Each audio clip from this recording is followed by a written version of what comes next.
Hii ni MTV1 online ikikutangazia toka Afrika Mashariki eneo la Uswahilini. Leo ikiwa Alhamisi ya tarehe 30 Aprili 2026. Mimi ni Abel Songo ninayekualika kufuata matangazo yetu kwa siku ya leo. Tupo Facebook, YouTube, LinkedIn, Twitter pamoja na www.mtv1news.com.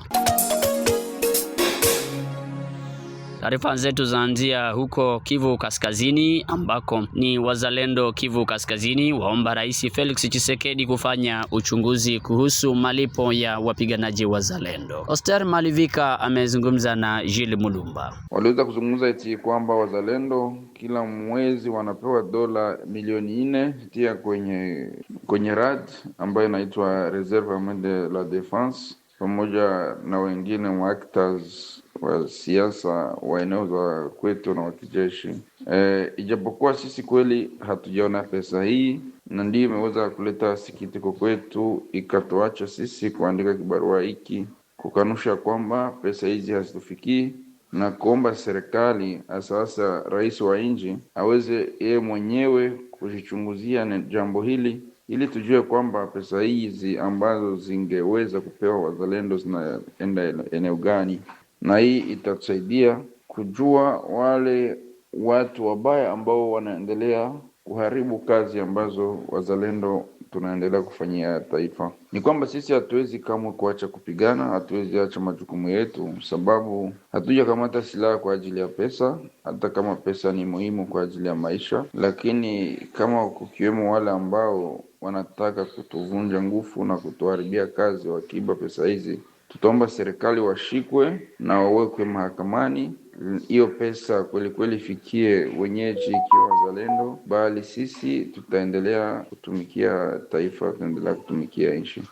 Tuelekee huko wilayani Lubero ambako walimu wa Jamhuri ya Kidemokrasia ya Kongo washerekea sikukuu kwa ajili ya elimu nchini DRC. Walimu ambao wa eneo la mashariki mwa Jamhuri ya Kidemokrasia ya Kongo waomba serikali kuheshimu haki ya mwalimu. Walimu waliokusanyika katika muungano wa Sieko wamesema hayo wakati wa kuadhimisha sikukuu ya kitaifa kwa ajili ya elimu. Walimu wadai kuwa watoa elimu katika mazingira mabaya inayotokana na vita vya kila siku mashariki mwa Jamhuri ya Kidemokrasia ya Kongo, walimu wengi wakiwa tayari wameshatoroka shule, wengi wakijihusisha katika uendeshaji pikipiki na ukulima pamoja na kazi zingine ili kujibu mahitaji ya kifamilia. Auguste Kasia ni mwalimu wa shule tangu miaka 20, hapa anaeleza. Kunako division ndogo ya masomo ya huku Nziapanda, sikukuu ya mwalimu iliweza kusherekea. Ni kwa vituo 4 ndiko sikukuu hiyo ilikuwa imesherekewa. Kunako mji wa Nziapanda, mji wa Mangurejipa, mji wa Kambao na mji wa Byambwe. Kunako mji wa Nziapanda ambako ofisi ya division ndogo ya masomo inapatikana, ni misa ilikuwa imefanyika kunako parokia Santa Maria Mater Dei, na nyuma ya misa hiyo walimu walienda kunako masomo yao ambako walienda kunywa maji kidogo kwa kulingana na matayarisho waliokuwa wamefanya. Hali hiyo inajitokeza katika majira magumu ambako walimu tayari hawakuweza kupata mshahara wao wa mwezi wa 4, na mahali pengine ni nyuma ya ukosefu wa usalama uliokuwa umejiri kunako maeneo hayo siku mingi. Tutakumbusha kwamba ni tarehe 9 mwezi wa Machi ndiko tena masomo ilikuwa imefungua milango yake baada ya siku mingi. Kunako maeneo ya Kambau ni walimu walienda kusoma kunako parokia ya Sebeka Kambau, na nyuma ya huko waliweza kwenda kunako masomo ya Baba Idumba ambako walienda kwenda kupandisha bendera mara ya kwanza kunako shule hiyo ya Kiprotestanti. Mimi ni Auguste Kasereka Kasia nikitoka maeneo ya Nziapanda Mangurejipa. Idadi ya wanafunzi waliotarajiwa kushiriki majaribio ya mitihani wa serikali huku wanafunzi wa shule za msingi yapungua kutokana na ukosefu wa usalama ulioandama vijiji vya Baswa na Bapere kaskazini mwa wilaya ya Lubero, Kivu Kaskazini. Dhidi ya wanafunzi 800 waliotarajiwa kushiriki mitihani hiyo, wanafunzi 81 walishiriki mitihani, wengi wakiwa wameshahama hadi kwenye shule za mji na vijiji vingine vyenye usalama. Viongozi wa shule wakiita serikali kuwapa usalama wa kudumu ili wanafunzi wapate elimu ya kudumu na kupata elimu katika mazingira mazuri. Mbusa Mwanasali Ezekiel ni kiongozi wa shule la msingi la Kambau Mbunia Kisengi katika sekta ya Bapere. Idadi ya wanafunzi ilipunguka sana tukilinganisha na miaka iliyopita, kwa sababu kwa miaka iliyopita tulikuwa tukitarajia wanafunzi hata 400,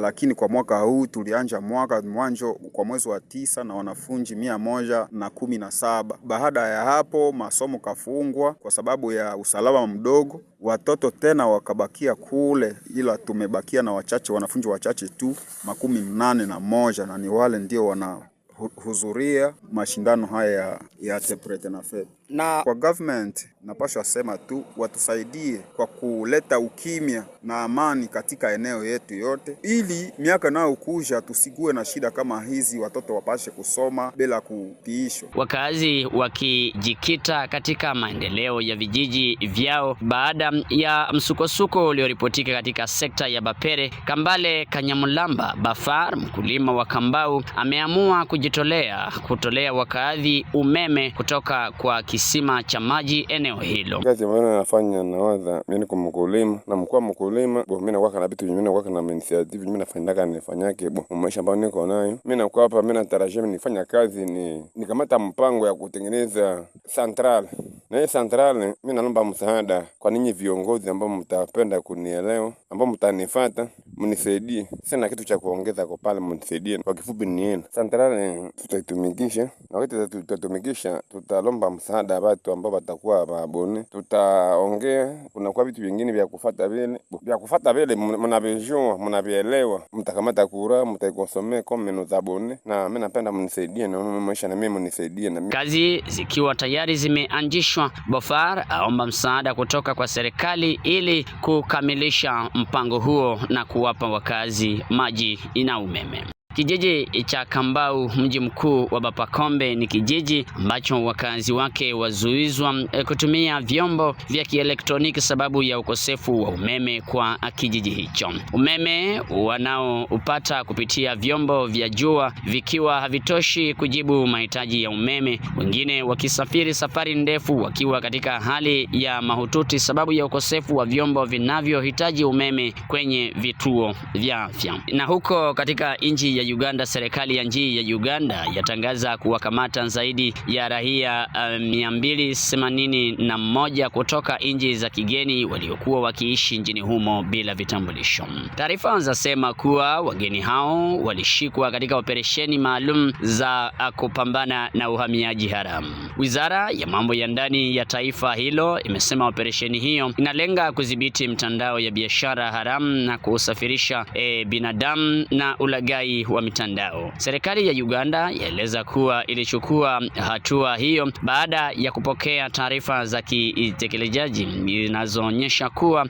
kulikuwa na makundi makubwa ya raia wa kigeni wanaoishi au kufanya kazi nchini Uganda bila kuwa na nyaraka zinazohitajika kisheria, wageni hao wakiendelea kuchunguzwa ili kujua asili yao ya nchi zao. Inaelezwa kwamba wahamiaji hao walisafirishwa hadi Uganda baada ya kuahidiwa ajira, wakati wengine kati yao walikuwa wakijihusisha na ulaghai wa mtandao. Siku chache baada ya makubaliano kati ya serikali ya DRC na viongozi wa M23 yanayosahini mkataba huko Uswisi, serikali na M23 yashindwa kutekeleza makubaliano yao walioafikiwa huko Uswisi kuwaachilia wafungwa katika mhula wa siku 10. Wachambuzi wa kisiasa wana mtazamo gani? Rais Zebuloni ni mwanasiasa wa Lubero, Kivu Kaskazini. Na ambavyo vinapaswa viweke kwanza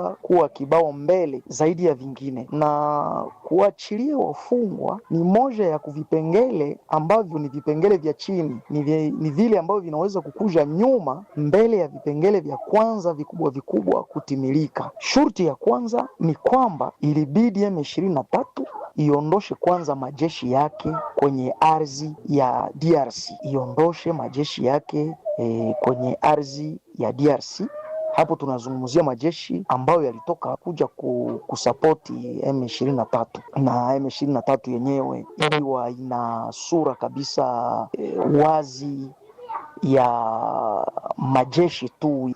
DRC, government ya DRC iliweka mkazo kwamba maneno mengine yote yanaweza kufuatiliwa ikiwa kwanza M23 itaondosha majeshi yote yaliyotoka yaondolewe kwenye ardhi ya Kongo kusudi yaweze kurudi katika nchi yao. Ya kufuata lazima mapambano yasitishwe, yasimamishwe, kwa sababu kama mapambano yakiendelea itakuwa ni kipengele kikubwa ambacho kilitazamiwa kitimilike kwanza, kitakuwa hakijatimilika. Alafu kama government ikianza kuwaachilia wafungwa na ijapo majeshi ya M23 yangali kwenye ardhi ya Kongo, hauone kama itakuwa ni kama kuongeza nguvu kwa jeshi ya M23, kwa sababu wale wafungwa wote ni wenye wamoja wao ni wanajeshi, wengine ni wanasiasa, wengine ni wenye jitihada kali, ni wenye intelligence. Itakuwa kama ni government imefanya recruitment ya mpya ya kuongeza nguvu, kuongezea M23 nguvu, kwa sababu umempatia wale wote ambao walikuwa ni wa technicien wa M23 ambao walikuwa wamefungwa na kupunguza nguvu ya M23, lakini sasa watakuwa wamewekwa nje kusudi waende kuendelesha kazi ambao walikuwa wako naifanya kwenye M23, kwa sababu itakuwa haijaondoa bado majeshi yake kwenye ardhi ya Kongo, vile vile itakuwa haijasimamisha mapambano. Ndio maana tumeona kama ile ni kipengele ndio kenye uzito, lakini kenye uzito wa nyuma kabisa.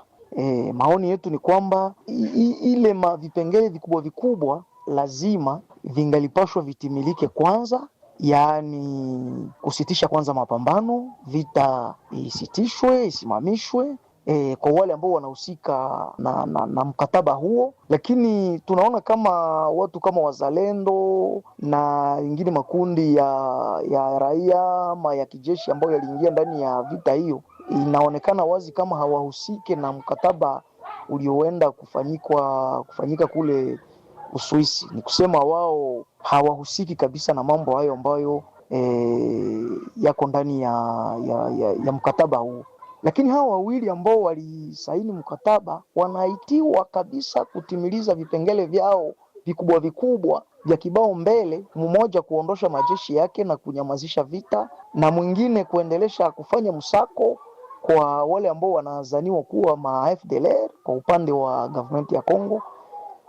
Lazima wasakwe, na tunatumaini kama government iko na mipango zidi ya ile, kwa sababu hata ni mipango mimoja ambayo imehusu vile hata kusaka ADF, makundi za waterorist, na ile itakuwa ni suluhisho ya mbele kabisa kwa mkataba huo. Hayo ndio maoni yetu. Asante bwana journalist. Na tuhitimishe matangazo yetu huko Tanzania, ambako kambi ya wakimbizi wa Nduta iliyopo wilayani Kibondo mkoa wa Kigoma imefungwa leo Aprili 30, 2026 kufuatia utekelezaji wa kurejesha wakimbizi wa Burundi kwa hiari yao nchini. Mwandishi wetu kutoka huko Kigoma, Tanzania, Trifon Odas na ripoti kamili. Kambi ya wakimbizi Nduta iliyopo wilayani Kibondo mkoani Kigoma inatarajiwa kufungwa rasmi leo Aprili 30 mwaka 2026 kufuatia utekelezaji wa mpango wa kurejesha wakimbizi wa Burundi kwa hiari nchini kwao. Baada ya kufungwa kwa kambi hiyo, miundombinu ya huduma ikiwemo majengo ya kudumu pamoja na vitendea kazi vingine